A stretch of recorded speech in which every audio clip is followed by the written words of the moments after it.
All right, everybody, welcome back to the Sooner or Later Review. I'm your host, Joey, and this week we're talking Mendoza and Alex Garland's Warfare. The anti-war, not political movie, because Alex Garland is trying to be aloof about it or whatever, for whatever fucking reason. It's the shit that I've been reading is really weird about like him interviewing with this. But I just want to say, it seems like Alex Garland took a secondary role in directing this and let Mendoza do the Well, yeah, he took him under his wing. Yeah. So Mendoza was almost like the primary director, and Alex Garland just helped him out whenever Ray needed help. Camera's still off. Oh. I wonder if this movie doesn't happen. Like, I think it's one of those things where Alex Garland's name gets this movie pushed forward. Yeah, exactly. And Ray Mendoza worked as the military advisor for Civil War. Oh, which did is he? where they got to know each other. Oh. Yeah, I think I got helping my buddy out. And so he had this idea. I want to work with him. Yeah. Because, I mean, the more I'm hearing about it is the more I'm hearing Ray Mendoza. But prior to the movie coming out, it was just Alex Garland. Exactly. Yeah, I didn't know that it was. I had no idea, I guess, that he was that involved, other than it was about him. That's like the most that I knew about it. But yeah, it just goes to show that Ray Mendoza can't direct, dude. Yeah, I mean, but like these scenes didn't feel that much different than Civil War did, you know? Like, because Ray Mendoza was the one that like made him feel like that, I would suppose. But right? he wasn't behind the camera. You know, like he was the advisor. He was like, no, it would be like this, be like this, be like this. But he wasn't behind the camera, and he's not the cinematographer either. Unless he literally took the. We don't know though. That's the thing though. Yeah, we don't know how much, certain scenes. Like he may have had a bigger impact in the certain war scenes where like Alex Garland is doing like all the other stuff, especially like the like talking points and plot points and through lines for the movie. But a lot of what a movie is, or how it looks and feels, isn't even the director; it's the cinematographer. And Ray Mendoza is not a cinematographer. You know, he can be like, "This is how they moved. This is how it went through," and then the cinematographer was like, "All right, I'm gonna make this shit look hella pretty, bro." Give me a second. I mean, the cast did like a training. They did like a little boot camp or whatever. Yeah. So yeah, they had different cinematographers. Civil War was Rob Hardy. Warfare was David J. Thompson. I mean, so we could have saw this movie premiere. It premiered at Music Box Theater in Chicago. Oh, what? Yeah, March 16, 2025, and there was a Q&A with directors and Will Poulter. Yo, we fucking suck at our job, dude. I'm gonna say it. We're bad at our job. We But, really gotta. Hey, how did that not pop up on any of our feeds though? Because, bro, that kind of shit, you look for it. They don't serve it up to you. You gotta look for it. I post about the Chicago things all the time, and then we just don't do anything with it. We don't even look at it. I don't even look at it. I'll post it, and then it's like, yeah, we'll get around to looking at this.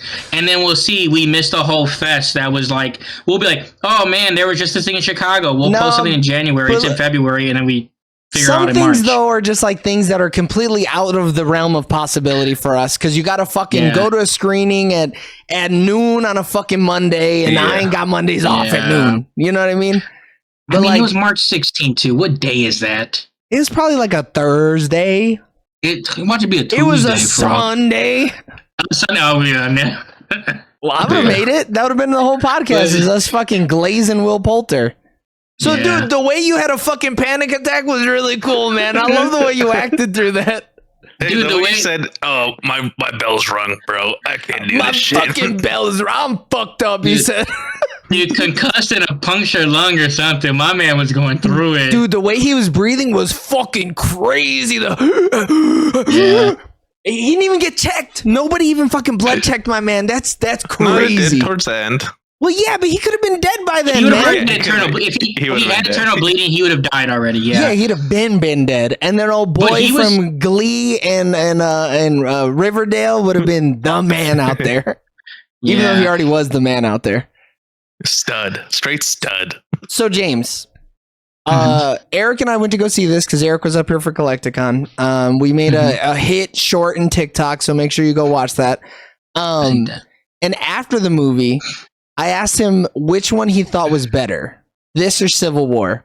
And he said they're apples to oranges. I feel like you can't compare them. But I personally think you can compare them. I think they're pretty comparable. So I want to know your point of view, which one you like better. I prefer this movie. I do think they are vastly different than each other. But the thing is, with apples to oranges, but they're both fruit, right? So like, there are things you can take from each one to determine whether the movie is good or bad versus the other. Overall, I just think they're just telling totally different stories, but I think it's showing, how just like ugly war can be. Like that they have a big through line. Like both of them are talking about like it doesn't glorify war, like, and so there's like one beat you can take for it. And then just the directing, the acting and stuff like that. I just enjoy this movie more. Go ahead. So I agree with you, Jaime, where I said it doesn't glorify war, but Joey brought it up that the end montage, it kind of made it feels pretty glorifying to me. Yeah. Because when they meet like their real life counterparts and shit like that, like I get that they're excited because they're being represented in a movie or whatever. Yeah, because they're telling their story. But like, it just gives off a weird fucking vibe to me that I'm not a big fan of. Like, yeah. But Alex Garland also talked about in a couple interviews where he's like, well, I'm not coming out here trying to make an anti-war piece here, but you probably shouldn't want to go to war after seeing it. And it's like, yeah, but like, make that a bit more represented in the movie, I guess. Well, you can't do that with this movie though, based on the way they wrote and did this movie. Right. Because unless Ray Mendoza regrets his time in the military. That would be the only way that it would happen. In every interview I've seen, he has not said that. But he's also not been like everybody should fight for their fucking country. Yeah, exactly. Yeah. He's real in the middle, real PR trained. Yeah, I think it was more so to show that like, oh hey, these people you're following, this is their real life counterpart. What's the thing with blurring their faces? The actual soldiers didn't want their names. I would assume they just didn't get their likenesses cleared, so they had to blur their faces. Most of the people, we don't even get their fucking names. Yeah, only Elliot Miller and Ray are the actual names. Yeah, why you don't get we don't even know like the ranks of them. We just assume based on who's doing what and telling what, like who's in charge and who's not in charge. Yeah. The only rank I saw on one person was what's his name? They were calling captain rank. It was Gandolfini's son. He's the only one I saw actually have a rank on. Is he he's a lieutenant? He's a captain. It says as Lieutenant McDonald. Yeah. LT McDonald. Because he had it looked like a captain symbol, unless he is, he's a different memorabilia. He's a member of the Air Naval Gunfire Liaison Company and an FSO. So I don't know if that changes or anything, Also, you know what, too? They are Navy SEALs, so maybe the thing I was looking at, it just looked similar to an Army rank, and it's not. Yeah. Yeah. Or maybe that is their lieutenant rank. The symbol is in the Navy SEALs, versus in the Army. Yeah, because that makes sense. Actually, according to the wiki, we have people who actually have their ranks in the name. Will Poulter's character is an officer. Elliot Miller is a corpsman lead sniper, which isn't a rank, but that's kind of his job or whatever. He's just a sniper. Yeah. Yeah. Joseph Quinn plays Sam, who's a petty officer. We have assistant officer, that's Charles Melton. We have Lieutenant McDonald. Aiden Bradley was Sergeant Laris. And then that's it. Those are the only people who we have actual titles for. Because it doesn't. Yeah, most of them seem like they're, because the thing is, most of them are just lower enlisted. Yeah. It seemed like soldiers. I had so many questions after this movie, and looking into it a little bit more, they did this on purpose because they were like, we want to show this as a real life event. So we made it the full 90 minutes that it actually took place over, and nobody's talking about backstory because who the fuck does that when they're out there, and all this other shit, trying to compensate for the fact that there was no storytelling outside of this event, right? Yes. And so, were the dudes who came and saved them more experienced, or is it just the fact that they didn't have a bomb go off in their face that they were a bit more level-headed? That's all it is. So they're both teams. They will each have similar structures. Right. Like each platoon, and once again, they're Navy SEALs, so they may have different terminology. But overall, the person, like Will Poulter, is just the highest ranking person in that group. And then other people follow them. And then you have other officers over different sections. And then you have a bunch of just like soldiers. Yeah. So then they fall underneath them. And they were just positioned at different times. And if you figure it out, they've gotten shell shocked from a grenade from C4 plus an IED. So like I just think it's more so. It was a phosphorus IED that went off, which is why he lost his leg or whatever. Yeah. Okay, because when they came up, they almost felt like they were like a step above this group that we had been following or whatever, you know? Yeah. But no, they would all be the same like Navy SEAL groups. And it's just yeah, I just think it just shows you though, like it doesn't matter how much training you have, because these guys are like the best of the best. When you happen, you're in the moment. But then you also have it where you even see there's a small scene where he's just like, oh, the one guy's like, oh, hey, how you guys doing? He's like, new guy, and you see what happens to him. He gets so like shocked once things goes down. Where multiple times they tell him like, hey, go do this, go do that. Oh, you're talking about the assistant sniper who they called weak twice, and then he had a fucking grenade go off in his asshole. Yeah, that was wild. So like, because you're not used to the Tommy, environment. like the gunner, right? Yes. No. Yes. No. Well, there's two of them though. It's the gunner and it's the assistant sniper. You can tell because they are like Tommy underneath. Tommy the whole time was just staring into space, and they'd be like, "Tommy, what are you doing?" But the assistant sniper was doing the same thing. He was just kind of standing there, like, and then he would like crack out of it and go do whatever somebody told him to do. Yeah, so like the thing is, he would be underneath him. Tommy was the guy that they said, "Oh, new guy energy." He's green. He's green beyond. Yeah, because he was like, "Hey man, how's your day going, fellers?" Yeah, and the thing too, like with the morphine pin, like that really happened in real life, bro. That shit fucking blew my mind. So hard. But like, I'm not surprised that it happened. I could see that happening on small things where like someone gets shot and it's less stressful of a situation, and you fucking prick your finger. I get it. Yeah. Well, they were. And also, the dude Michael Gandolfini, like he was just on autopilot because Elliot could have been dead, and he was just still like you know. No, but he felt like his doing pulse. Everything.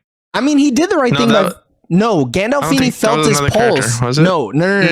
So Mendoza drags him in through the gloves. No, he didn't. He had his. Didn't he have his gloves off? Because that's how he pushed his finger. He was fully checking. He did the blood check. You're right. Yeah, he did the blood check on him, and he felt his pulse, and he was like, oh fuck, he's alive. And so he started doing the tourniquet, and it was on the second tourniquet that old boy was like, and then he like came back to life or whatever. But oh fuck, I lost my train of thought. Because I think the person that actually was the medic was was no, Quinn, the guy who got Joseph Quinn. No, the guy who got his fucking legs blown off was the medic. Miller is the medic. No, because Elliot. Wait. So why does he have morphine in his pocket if he's not a medic? Yeah, that's what I was thinking. As well, because he's a lead sniper, and he's like, I have morphine in my backpack. I'm assuming because he's a sniper, so he's more likely to be on his own. Okay, that makes sense. Yeah. Because when they first all get like, I guess they could. Because I don't think he wouldn't be the sniper and your medic because that just because how can you have a sniper in a good position and then also be like, and then if he dies, bro. Yeah. If he dies, you lose 2 of your like specialties. But I also don't think there was like a dedicated medic. I don't think so either. But I do think if it was anybody though, it was Joseph Quinn. Yeah, I was getting medic from him as well. He's the main one that initiates checking everybody, but it's also too because he was probably the number 2 or officer in like underneath. Yeah. Like is that what leading petty officer means? I don't know because it's like a Navy like a non-commissioned officer in a Navy, in particular an NCO in the U.S. Navy or Coast Guard, ranking above seaman and below chief petty officer. That's what a petty officer means. So like so I'm assuming he'd be like in the Army, it'd be like a staff sergeant or something where it's just like, it's not a sergeant first class or first sergeant. It's like a couple underneath. So he's actually not even that high ranked. I think he's probably just badass and was trying to save everybody, and then he got his legs blown. You're talking about Joseph Quinn? Yeah, but he didn't even get his legs blown off because he was trying to save everybody. He was just in a really bad position. Yeah. Because he was the one directing everybody out the door.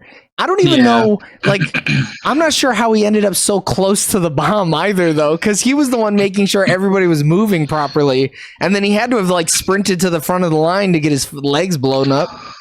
Well, because we don't truly see. I think what happens when they leave the door. Yeah. Correct. So once they're out, it doesn't blow up right away.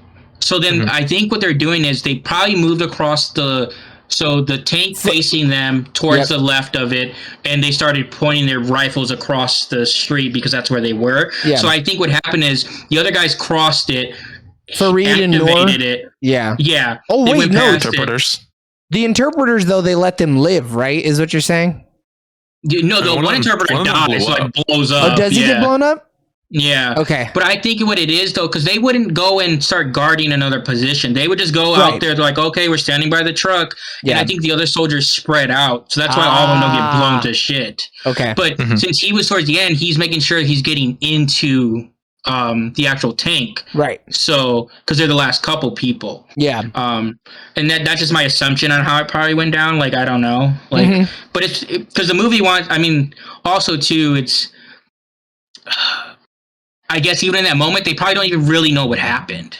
Like, that's why we don't really know what happened. This is just based on memories and what they could recollect. And Ray Mendoza was saying, like, even he doesn't remember all the memories.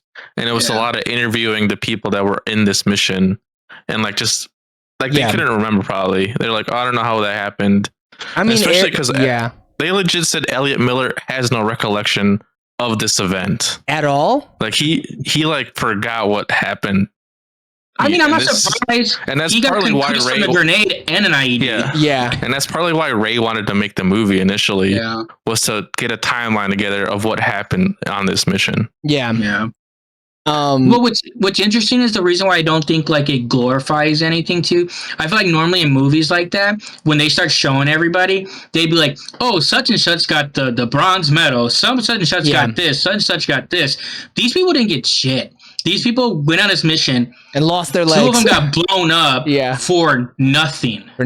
For absolutely nothing. Yeah. And honestly, that shit just happens. Like, that's the way it was in Iraq around that time. That ending scene to me, where it's just like the people coming out of the buildings and just being like, all right, I guess that just happened. I mean, but that's a success for them.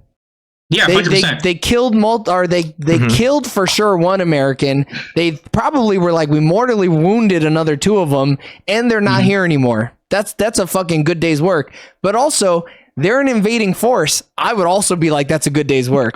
If some Ruskies had taken over my house, I'd be like, fucking blow them up as well. You know, like from their point of view, the Americans are the bad guys here. They came in with sledgehammers and started fucking blowing holes in the shit, you know? And I loved it too when they were like, bro, why'd you like do the sledgehammer thing instead of just the C4 or whatever? Yeah. Like, that is true. That was dumb of him. He literally just says like, I've made a bad decision where like there's no rhyme or reason. It wasn't trying to do this whole like, like, based on the movie, we know why it was like he said what he said. But it's like, it's just interesting because it's like, I mean, because if you blow it up, it's going to echo. You may not even know directly where it came from. But if you're constantly hitting over and over the sledgehammer, locate that. You can start to figure it out. Yeah. And like they said, the rooftops were connected. So like they knew they were there. I mean, even when Will Poulter's like talking about how they're still in the position, and whoever he's talking to is like, that was a fucking dumb idea that you guys had. What the fuck was that about? And he's like, well, well, we're here. I just love the realism of it though, because like stuff like that happens. Like, and I think this movie did a good job of just being like, hey, war is terrible. Things don't go according to plan. Sometimes people make like dumbass decisions that jeopardize you. Yeah. Because they weren't even there that long. Rung, and like, sure, you have a plan, but once you get that bell rung, dude, that plan goes out the window, man. But even him getting concussed in that situation, it was preventable. Yeah. Like, he made bad decisions, and then like because he said the C4 concussed him. Correct. He didn't get The Claymores. Same shit. Yeah. Where it's like, yeah, like I understand, you're trying to make sure it goes off or whatever, but you guys could have gotten through the doorway and stuff like that. You could have got further away from it before you blew the charge. They could have gone down the stairs a little more. Mm-hmm. I mean, yeah, and we don't know how old any of these dudes are either. So he was probably just a fucking kid, Yeah. He was probably just another dude out there. They're all kids. That was like one of Ray's and Alex's like criteria. They're like, we need people that are young dudes. Active duty people retire at 40. Like, so that's crazy. These guys are probably early 20s. Yeah. Like, and then your officers, there's a good chance that these are guys straight out of college. Like, they're higher ranking, so maybe they're like a few years in or whatever. But there's a good chance these guys are like 27 max. Like, I ain't dying for nobody at 27, bro. That's crazy as fuck. That's the young guys, they're legitimately like 19, 20 years old. Yeah. Like, can't even drink legally. Because they're special ops, I'm assuming they might be a little older. But like they're not, most of them there's no way they're over 22. Yeah. Like our boy, dude, Res Dog DeFaro. DeFaro Wunatai is a fucking stud, bro. Holy shit. Yeah, I'm a fan of him. He's a great actor. He's so fucking good. The way that he was coming in and out of lucidity because of like everything that was happening, and he just fucking leans on old boy's leg and then fucking dozes, like he just glazes over real quick, and whoever's next, was it Will Poulter who was next to him? Yeah, he fixes the tourniquet because old boy says, I can't get it, but he does it earlier too, where he's just panicking. It seems like he's holding it together well, so no one questions him. But even when he goes and gets the gear early on, he's just like, I can't find it. Like he's it's not in there, dude. And he just doesn't really look. He just kind of just like freaking out. Yeah. He's a young kid, dude. I mean, shit. I think they do a good job. What? I was gonna say, I love the whole like when the radio chatter was getting super loud, dude, everyone was screaming. This was like, crazy. That scene, dude, was so fucking stressful. Yeah, it gave Uncut Gems, fucking run for its money. Yeah, I love the comms and I love the military movement in this movie. Like, I think they do a good job, and then like the terminology is really good, and I just think it feels real. Like they do a great job of making it feel like authentic, especially because that's how wars. I mean, there's still kind of conflicts going on, but like especially in early like Iraq, Afghanistan, the wars are being fought in these homes. Like the wars aren't being fought in open fields or like it's legitimately in these houses. Like, and people are legitimately taking homes to set up points, and then they're just attacking each other in neighborhoods practically. Yeah. I mean, that was like one of the things Raymond Mendoza kept on drilling. Every single like interview I saw or like read, he's just been saying, I wanted it to be super realistic.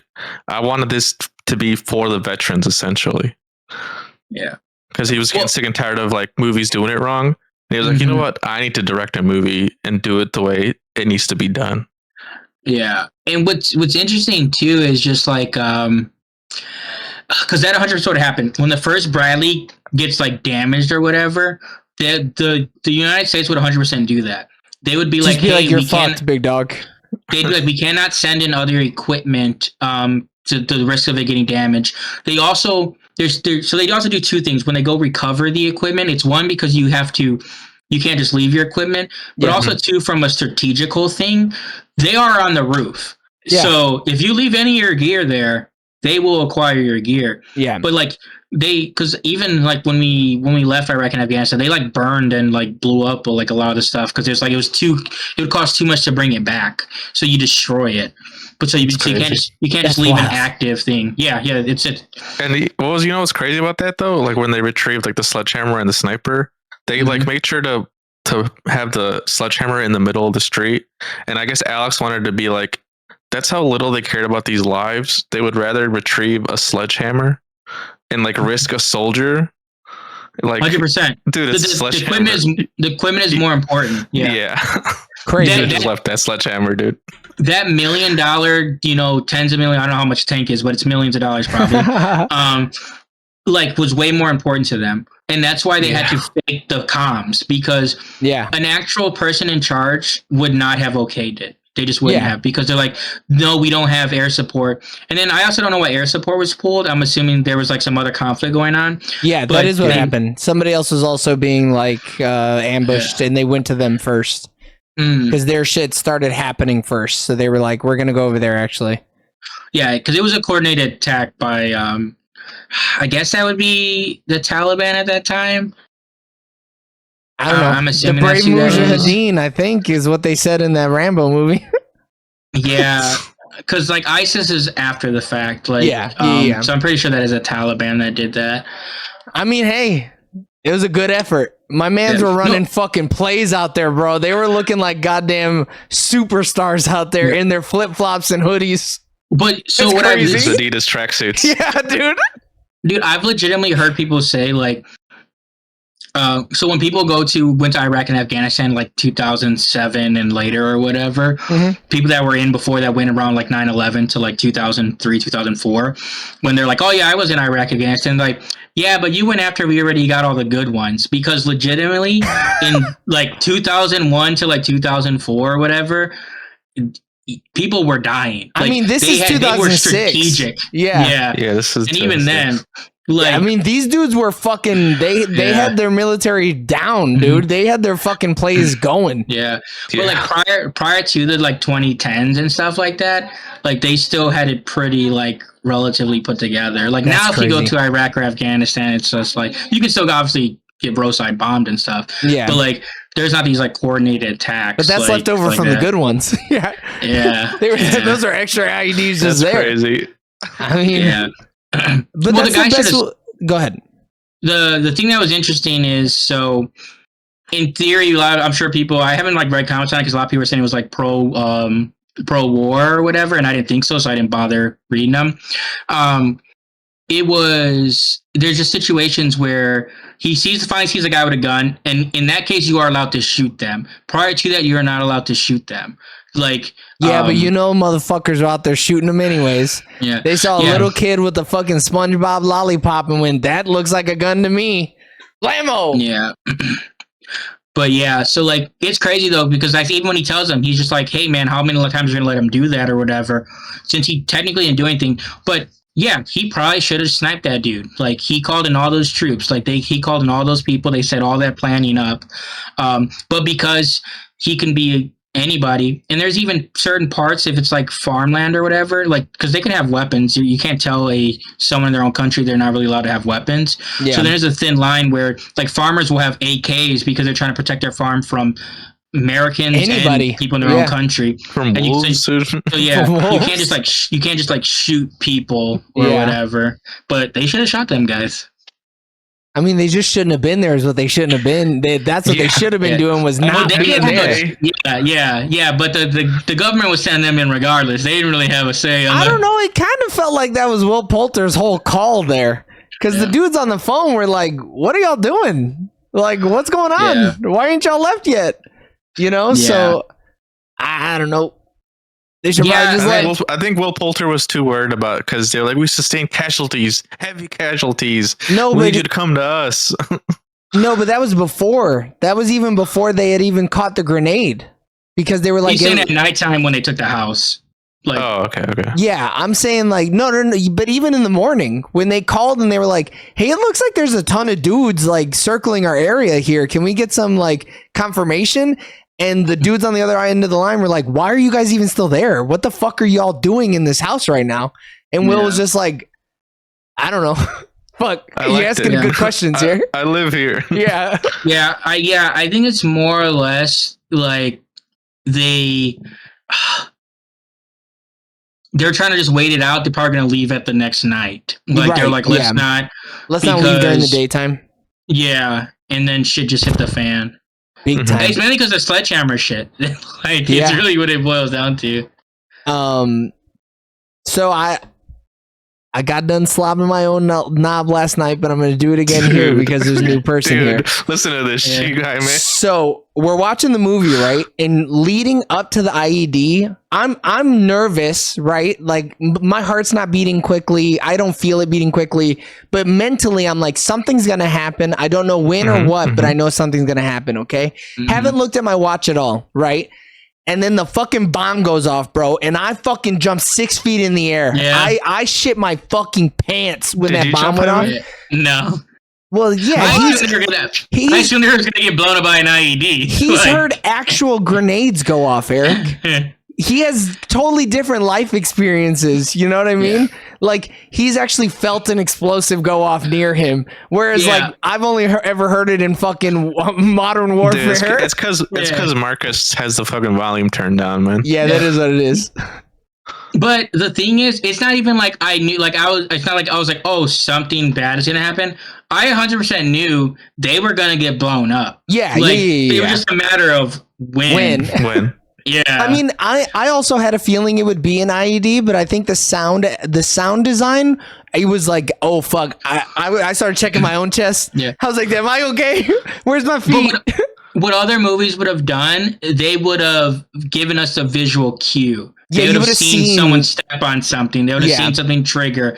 Like this, it does catch you off guard. It comes out of fucking nowhere, man. Because it's like it's like, okay, cool. They're getting out, but then we know they're going back in the house. So it's like, oh, they're going back in the house. Something can still happen. I didn't know they were going back into the house. I Oh, didn't no, know he what was said that happening. I had no idea what was going to happen. Yeah.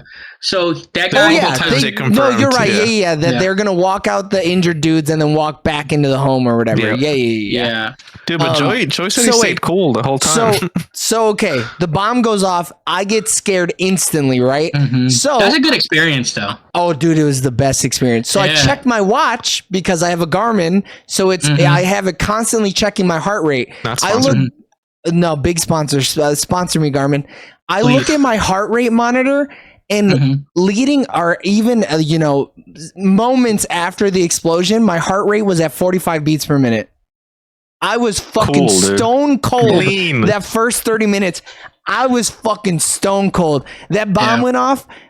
10 seconds later, my shit was 130 beats per minute. It fucking happened fast. What's crazy about that movie though, it's like 30 minutes and then the next hour is just 100. It's 100. Just stress, dude. Just stress. I guess I know Ray Mendoza did this movie. I didn't realize Ray Mendoza, like I heard it was like, I thought he got these stories from just other people. I didn't know he was in there. It was him. Correct. So I didn't know. I was like, damn, do any of these people actually make it out alive? Like, but now knowing they all pretty much make it out alive. Yeah, I was going to say, like, literally all of them. Just two of them, like, lose their legs. But right? dude, Does the other guy lose his legs? We only saw Miller, who lost one of his legs due to the phosphorus that popped into it. The other guy was one of the people with the blurred faces, so we have no idea what happened to him. Oh, okay. Yeah. I thought there was two guys like that had like in wheelchairs, but it may have been just the one guy and it was like from the back or something. It was just the one dude, yeah. Yeah. But yeah, first 30 minutes of a conflict, dude, I'm ice cold, baby. I'm one of the best dudes to have out there. I got a level head. Dude, you'd be humping in the streets with your homie across the street. I would have been. That's how cool you'd be. Dude, I'd be like, fucking call on me. How do you guys feel about the opening? Eric Prydz is a fucking god to me. He is a fucking OG. So the fact that they had my favorite song by him in one of the greatest music videos of all time, I loved it. That was a 10 out of 10 opening to me. Apparently that's real life, dude. They actually did that before every mission. Call on me? Ray Mendoza. Mendoza said it before every mission. Every night we would watch that video. I mean, the video's hot, bro. It's hot. Just get hyped. I mean, it is hype. That song is so good. That's another little snippet that I've seen that people are upset about, like saying that. Why? Saying like that's because they're thinking like, look at these guys just having all this fun when they're about to go kill all these people. I think there's a fine line though, right? Because we see, and I think that's kind of why I was hoping that the end of it would be a little more somber and a little more like regretful in actions that were taken, in the Middle East or whatever. But like, they didn't know what was going to happen that next day. Some of them knew that they were going to kill people, but like, just because you know that you're going to kill people, like that doesn't mean that you're not trying to kind of not think about those things. This unit wasn't. I mean, I guess we don't know what happened prior to. Yeah. But from this movie on, they didn't have intentions on shooting any of those people. They could have shot those people a long time ago. Yeah, they would have shot them.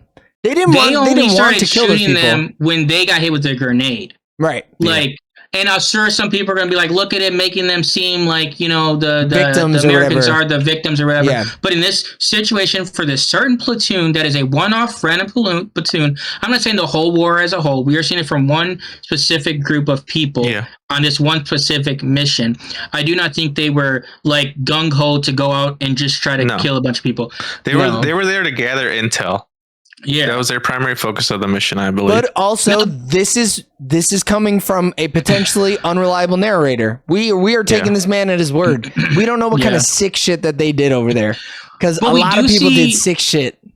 We do see a character that is more like, I think, pro-war, though, when he comes from the other platoon. Oh no, that dude was a fucking nut job. Was a scumbag. So like we do see some people though, like, so it's not like, I just think specifically the people he was around. Go ahead. Are also like, they're like riding the wave of like the adrenaline where they just traveled like fucking 4 blocks to get to this location. Killed people on the way there. Yeah.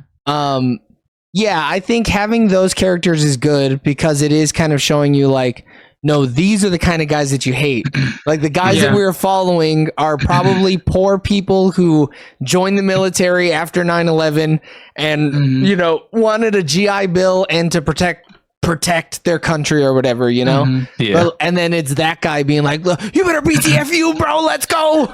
Because I saw one clip and these people were Middle Eastern, so like I'm sure they feel a different way reacting than I feel. To the clip?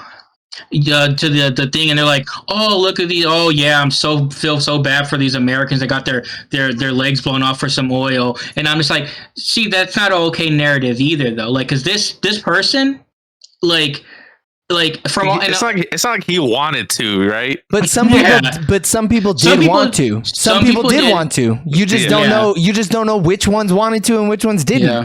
So I think giving everybody the benefit of the doubt is not okay either. You can't just be like, every soldier could be a good one, because we have video and photo proof that so many of them were awful individuals who went over there because they were like, I am being given the right to kill anybody that I feel like killing. You know, it's James says it all the time. It's 50-50.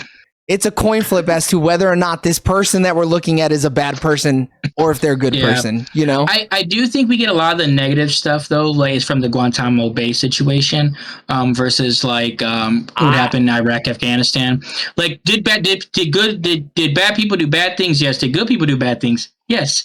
Like, regardless. And some people, like, but there's people legitimately that they went to Iraq and they sat in an office all day. They like, they cook food, you know? Yeah. So it's not like everyone, it's the same thing. But the guys who were cooking food did not lose legs.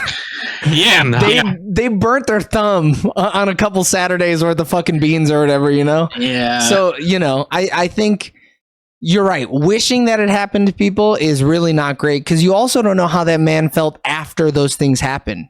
He could be one of the people who are fighting to end, you know, U.S. involvement in any conflicts, you know? Well, so, like, that's the other big thing. It's easy to say, oh, it's the Americans trying to, like, take over and do all this or whatever. That man could have truly felt like, hey, those guys are bad. We are trying to actually help you. Some people legitimately think they are there helping them. Like, they don't think that they're like taking over the country, doing stuff like that. Yeah, but that level of ignorance can only get you so far, you know? Because you're seeing some people actually buy the narrative that they're liberating them and like 100%. Yeah, poor stupid people believe almost anything because they're getting paid.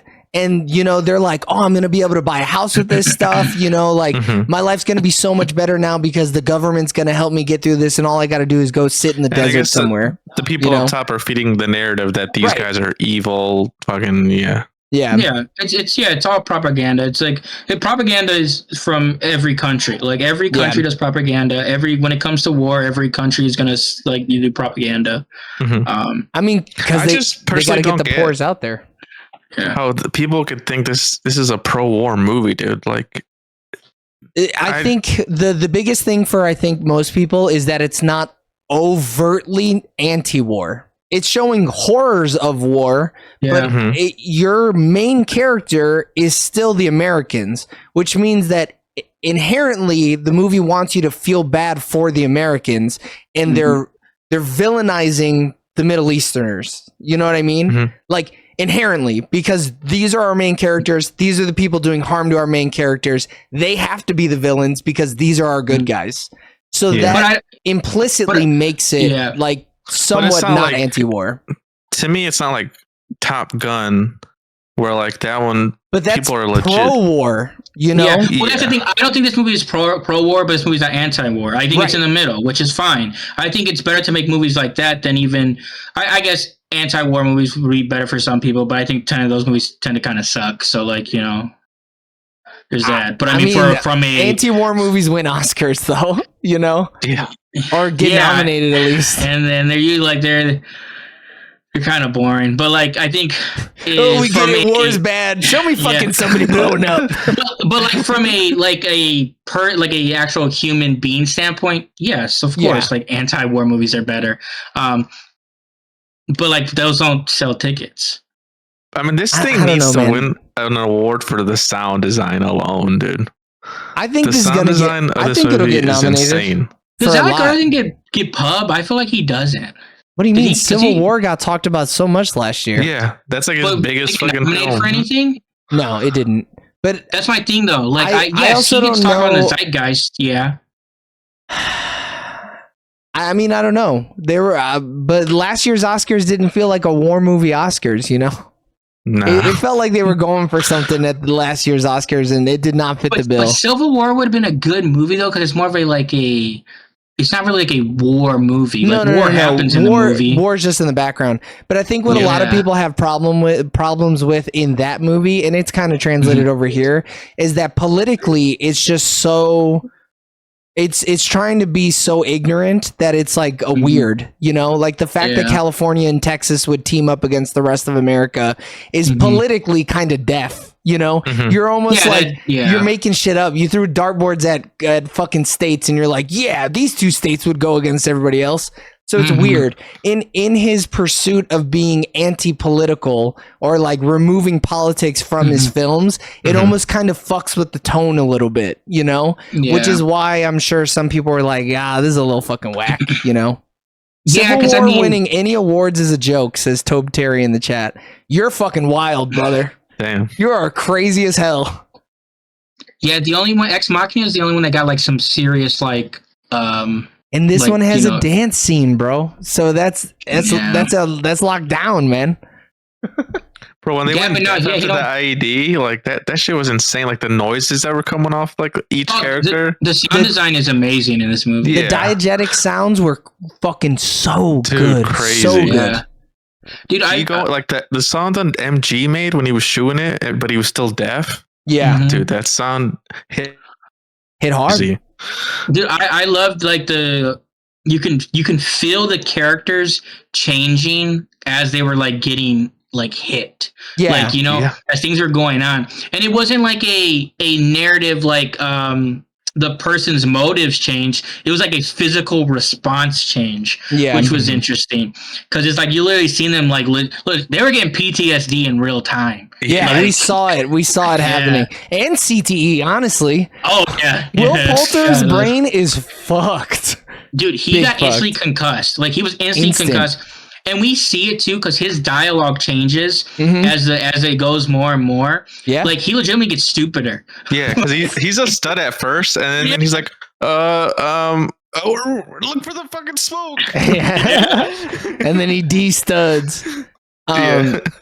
Yeah, I don't know. I think to go back to your original question though, if it's not overt, the people who are anti-war, you know, super, super anti-war are going to be like, if you don't talk about how bad this is and talk about how bad the American invasion of the Middle East was, then it's not anti-war enough, you know? Yeah. I think also too, because what's currently going on in the Middle East, like, is also like playing into that fact. The genocide in Gaza, Yeah, but like the thing is like, you can't tell that story in this story because like that's just because this is the story. Like if someone wants to make a movie like that, feel free to. Like I think we should make movies like that. But like you're trying to make this movie into something that it just wasn't and could never be because it's based on like a true event in a sense. Other than smacking down the end, yeah. War is crime. Like I think that's what a lot of people who are true anti-war activists want to see is like saying something like the invasion of the Middle East was fucking pointless and a lot of Middle Eastern people died. If Spike Lee was directing this joint, he would have done anti-war message. But he's like that, he's out here who would make an anti-war film. Yeah, no, he's just like, I want to make a cool movie. It doesn't matter. Yeah. I mean, shit, he has that right. Sure. Yeah. But are we bad guys for liking this movie then? No, you're not a bad guy for liking it if you can critique it for certain aspects. Mm-hmm. Looking at you three guys, absolutely nothing about war. I served from 2001 to 2009. You guys are too busy pulling your Peters and playing Call of Duty zombie mode. Hey, brother, I don't care. I'm critiquing a film, my man. So you can pull your Peter and movie. Yeah, we're talking about a film, dude. Thanks for the view. Yeah, appreciate go ahead. Keep telling me about how I pull my pud like I don't know how often I pull my pud. And from those years, I 100% was pulling pud. I mean, I've been pulling pud since day one. Yeah, baby. I never stopped. Yeah. It's not my fault that you were off killing people instead of pulling your pud. I made a conscious effort to pull my pud. And to be fair, I enlisted in 2012. It's not my fault I wasn't born, 20 years earlier, 10 years earlier. Yeah. My bad. My bad. I was in 3rd grade and I couldn't go to Iraq. My bad. Dude, you should have, man. You saw what they did to the towers, bro. You should have been fighting for our country. Yeah. I tried. I was born too late. My bad, brother. My bad. I should have been right there with my cousin, dude. He went to the Marines, dude. I should have enlisted with him, dude. Nope. I thank my mom every day.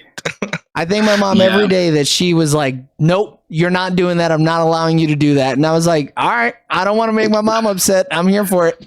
To be fair, the 6 years I was enlisted, I was still pulling pud.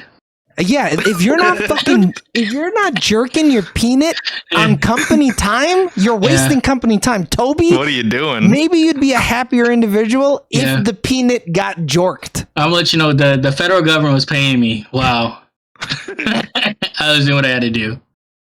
Not enough VHS tapes, dude. I guess he didn't have. Dude, he needed the Jarhead tape, dude. I needed him to get Jarhead. Of his wife getting it on with Toby the neighbor. Terry didn't have a wife. There was nobody Dear John in Toby Terry, okay? Not with the name. He's got 2 first names.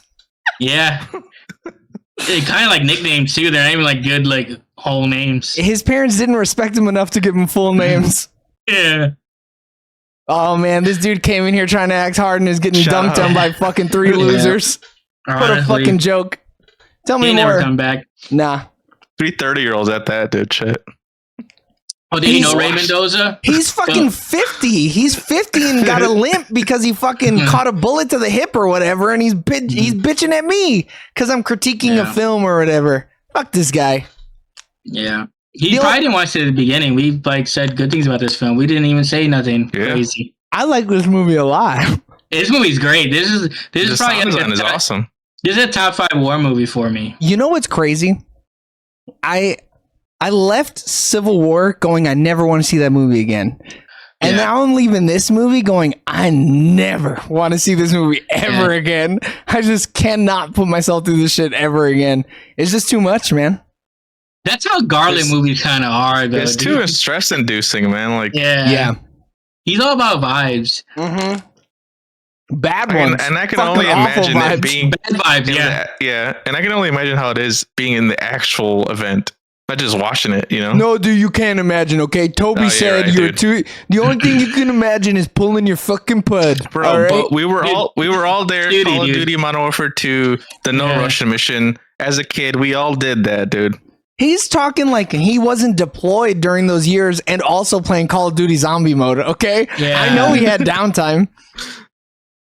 And plus, like, dude, I don't even. What do you even do? What's your job? Like, how many missions did you go on? Like, he was the cook we were talking about earlier. Oh no! Yeah.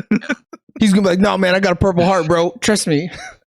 Yeah, cool. Yeah, that's great, man. I'm glad you did that for a country that doesn't even care about you. That's good for you, buddy. Care more about a sledgehammer than you, man. Yeah. Did you make sure to get your boots or whatever so that the brave Mujahideen didn't get those from you? I hope Dude, so. I lost gear that was worth like no money, and they still charge you practically full price, and it was like passed on from other people.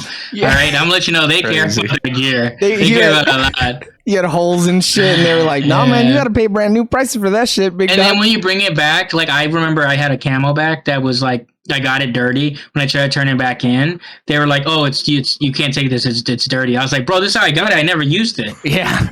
Like I legitimately never used it." And then I had to like get it cleaned and wash it and bring it back, and it took me twice before they like cleared it. That's crazy. I was about to just take it and just say whatever, charge me, but they were gonna charge me full price. Yeah, they were. They were gonna hit your And then ass if you crazy. don't pay it back, they take it out of your taxes, your next taxes. That's the only time the government's Damn. ever trying to help you out on your taxes is by taking the money Yeah. away from you. Yeah, it's crazy. But But I was pulling my pud. yeah, you're too busy being Big a time. fucking little kid, not fighting for your Yeah. freedoms. Don't you know you got to kill foreigners for your freedoms? Do you think Ray Mendoza is ever gonna make another movie, or do you think he's like, I made my magnum opus? There's no point in me ever trying this shit again. I think he'll go back to like doing the like TV like miniseries stuff. I could see him Just making a consulting? miniseries. Yeah.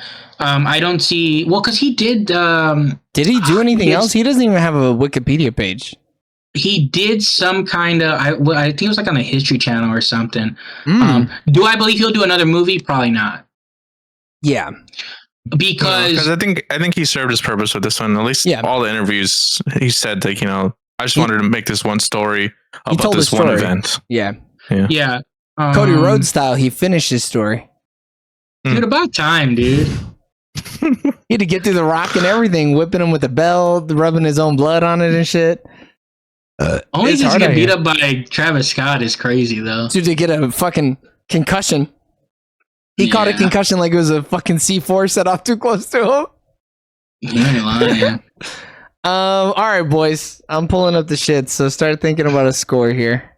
While also James finds out what else Ray Mendoza's done. Because I'm curious as to what else he's worked on. Yeah, it was like one like Oh man, why'd I open this? Was it the Spike TV fucking The Warriors one? how to kill in 100 days. So yeah, he was a producer on it's called Live to Tell. It's a TV series, and The War Fighters, which is a TV series. So yeah, it's just like a consultant, and he also on The Terminal List and Mile 22. Oh. He Okay. actually was just additional crew, so he probably was just a soldier or something in there, like a background actor. Damn. So he's really only done 2 things. He did 4 episodes of this, The War Fighters, the real stories of true courage, The War Fighters. Yeah. Um, I mean, how long do those shows run though, or were they purposefully limited series? It's limited series. So Yeah. from 2016 to 2017, it is it's first person accounts of U.S. Special Forces missions. So the same So shit. it's- Yeah. It's this. Yeah. So yeah, he probably did that and was like, dude, I want to make a movie about this mission that like my boy lost Yeah. his legs. Got Yeah. his shit fucked up. Yeah, because they Yeah. had a connection. We didn't talk about that, but the way they were giving each other glances and shit, I was like, is Dude, this? that like stare he gave him? Yeah, I was like, is there something else going on here? I hope so.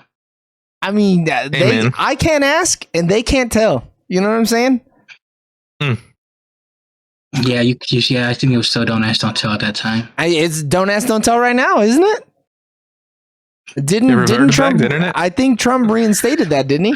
No, Or is it it was just they, for they trans repealed shit? the transgender stuff. Yeah, Oh, okay. So don't trans, That- don't tell. Got it. yeah. Well, no, we just ain't paying for it. So you can't tell. Do you think they can trade their Camaros in and get the trans shit instead? No, Nah. you got to just take the No, that- Camaro and keep your dick. Well, That you don't sucks. even get those anymore. You A trade in lot your of freedom. L's, dude. Oh, that's big L's. I mean, but you're coming into it with no Camaro. You know, you're leaving with no Camaro and a couple extra dollars. Whatever. That's fine. And the shitty Yeah, thing, but they shouldn't you're trying to obviate leave is- with no penis, though, so that's the problem. All you got to do is get shot in the penis. Yeah, he's got an IED. Yeah. You got to lay it Yeah. on the Oh, pressure 'cause- plate. Yeah.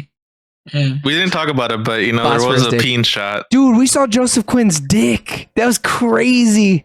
Looking like a fucking. And Ray Mendoza had to have been like, that shit was I burned in remember his lobe. distinctively. Yeah. Yeah. He's like, yeah, dude, we asked him why he wasn't wearing underwear. He said he likes feeling the ball sweat down his leg. It was crazy. Dude, chafing's real, dude.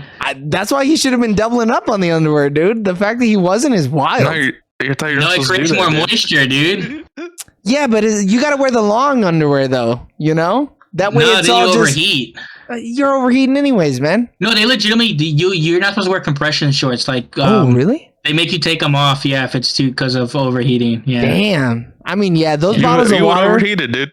So when I was at basic training, some people would wear the compression shorts, and Pass if out. they saw, not pass out, I mean, maybe, but if a drill sergeant saw that you were wearing them because they were like black and stuff, and then all the underwear were like tan, if they saw you wearing one, like you would legitimately get in trouble because they're like, we don't want you to overheat. What are you, fucking dumb? Literally. Didn't you read the What are you- manual? what are you, And he's like, 18? I can't Yeah. read. Yeah. What are you, a Yeah, literal yeah. fucking child? Yeah. Yeah. Yeah. I Oh. mean, legitimately, most people were like 18 to like 21. I feel like you're a child until you're like 25 because when you hit 25, your brain is fully developed at that point, you know? That's when I you think like... yeah. And even then, dude, plus or minus a couple It of depends years. on the people for yeah, sure. yeah. You definitely should not be fighting wars, though. No, Yeah. no 18-year-old should have a fucking LMG and fucking across fucking rooftops and shit. Yeah, especially if you don't know the right underwear to wear. Yeah. Now I got dookie stains on my Under Armour and I'm passing out in the middle of gunfire. Ugh. I didn't listen to my CEO, dude. I mean, I've seen people actually have like the heat stroke pass out situation. I don't wild. think it was because of the underwear, but yeah, because They weren't drinking you water. have to eat not enough water. No, so then it's funny because then you get like what's called like red beads. So you have like these beads on your camelback, and you got to put one up for the amount of water you drink. But then once you pass out like that, they give you a red bead. So then people are always making sure you're drinking enough water. Oh wow! So they're on your ass. Fuck, man. Because you get ice blanketed and everything. There's we set up coolers with ice and everything. Yeah. If that happens, you pass out. They put the blanket on you and they dose you with the water. That's crazy. Yeah. That's also got to be embarrassing as fuck. You're getting made fun of all the time if some shit like that happens. Yeah, it happened to like 3 people while I was in South Carolina. That's It was dude. That's South 2 Carolina. female heat, soldiers too. and then a male soldier. That's crazy. Been there, dude. All right, Eric. What are you giving Warfare? I'm giving Ray Mendoza and Alex Garland's Warfare because of the sound design, because of the real runtime that it had, and just the stress I incurred during the Dolby, sitting of this. I'm giving this a solid 8. James? You know what? Especially because it's like a modern war like movie, and I feel like they took it serious, and I think like a lot of things they do feel just real and legitimate. I want to say this is probably my second favorite war movie of all time. I'm gonna say it. Whoa. What didn't Behind- this beat? Pearl Harbor. Wait, the bad Not Pearl movie? Harbor. The bad No, one? not Pearl Saving Harbor. Private Ryan? Saving Private Ryan. Okay. Yeah. The pro-war movie? Okay, just want to make sure. So yes, my love affair for Ben Affleck overtook it. Yeah. But no, yeah, I'm legitimately give this movie 10 out of 10. Okay. I didn't personally like this better than Civil War, but I feel like Civil War hit a bit closer to home for me because I would be the guy taking pictures, you know? I'm the one going like click, click, click, click, click. Yeah, I don't want to be over there. No. I got the big telescopic lens and shit. And the fact that, I didn't skip a beat over 43 during the first 30 minutes, it can't be perfect if it didn't stress me out the whole time. Whole time. So I can't give it a 10 because Civil War is a 10, but I'm stuck between like an 8 or a 9. Who knows how I'll feel in like 30 movies or in 30 movies, in 50 movies when we do a full re-review of everything. So for now, I'm going to give a solid 8.5 out of 10. And that means that Warfare gets the Sooner or Later letterbox score of 3.5 out of 5. And that means I'm going to thank everyone for tuning in on twitch.tv/SoonerOrLaterTV and youtube.com/@SoonerOrLaterTV for our review of Warfare. Continue listening and watching, showing your support on all social medias. Just look up Sooner or Later TV. And go subscribe to Sooner or Later Live, where we're going to be live streaming from now on, and Sooner or Later Sports, so that you can stay up to date on all sports content. And until the next time, we love you guys. Bye. Bye.